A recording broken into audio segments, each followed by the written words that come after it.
It is 2025, and a couple of movies are turning 100 years old this year, and on this particular day are going out of copyright. Ben-Hur, Battleship Potemkin, Phantom of the Opera, The Lost World, and the subject of this week's movie, The Gold Rush. Now, I am a completist of Chaplin's filmography, both his features and his shorts, and I've noticed The Gold Rush is the one film that isn't overdrawn with trademark sentimentality and pathos. It isn't as heart-wrenching as The Kid, it doesn't have the social commentary of Modern Times or The Great Dictator, it has a love story, but it isn't nearly as romantic as City Lights. It's funny, but it doesn't have the biting humor of Monsieur Verdot. In fact, and I may get flogged by the film community for this, it's kind of a more relaxed film because it isn't reaching for those heights. It's a comedy without other elements laying upon it.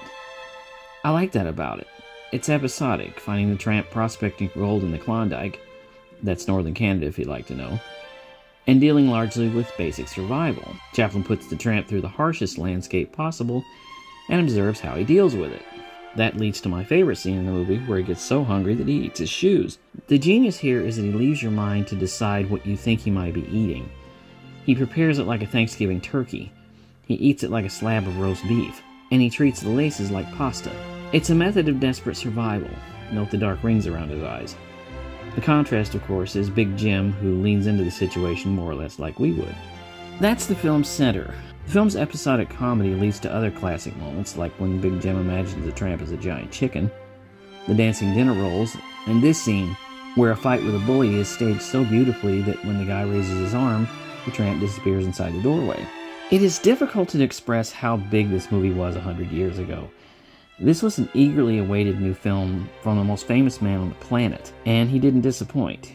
He wrote it, he directed it, he starred in it, he composed the music, he had freedom as an artist, and because he was paying the bills, he could take months off at a time to think up new material.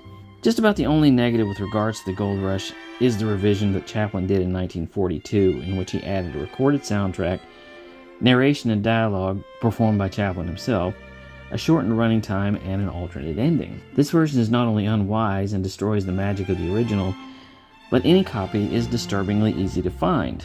I always wondered why he chose to do this when he was such a staunch defender of silent film as an art. Fortunately, it depends on the title card that tells you that this is the wrong version, so beware. And with the copyright gone, I fear that this version may be readily available. For Armchair Cinema, I'm Jerry Dean Roberts. I'll see you next week.